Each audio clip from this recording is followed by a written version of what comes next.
No niin, Toma Flyktik tässä. Terve.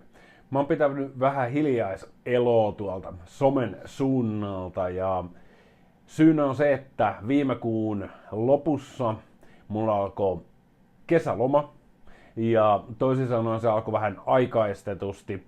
Harjavallan kaupungin YT-neuvotteluiden lopputuloksella mun työ päättyi Harjavallan yläasteella. Mä oon tässä, miksi mä oon pitänyt taukoa, niin mä oon tässä vähän miettinyt ja rukoillut, ollut Jumalan edessä siitä, että mitä isä haluaisi mun tekevän.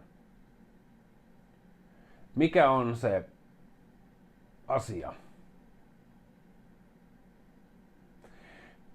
Mä haluaisin uskoa siihen, että mä saisin tehdä sitä, mikä on mun sydämellä ja mihin mulla on koulutus. Eli mä saisin toimia opettajana, puhujana, julistajana, evankelistana. Vähän näitä kaikkia. Mä jotenkin haluan uskoa siihen, että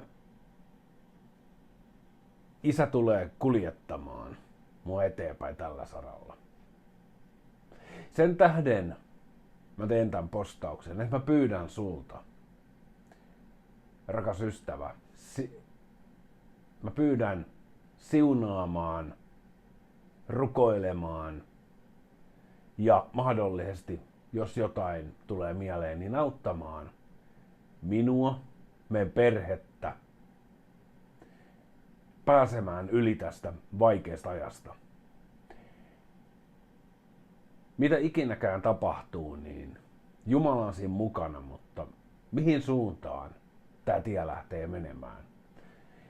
Mulla on pitkästä aikaa, mä en muista semmoista hetkeä ihan vähän aikaan, että mulla ei olisi oikeastaan minkäännäköistä suunnitelmaa, minkäännäköistä ajatusta, mihin Jumala olisi mua viemässä.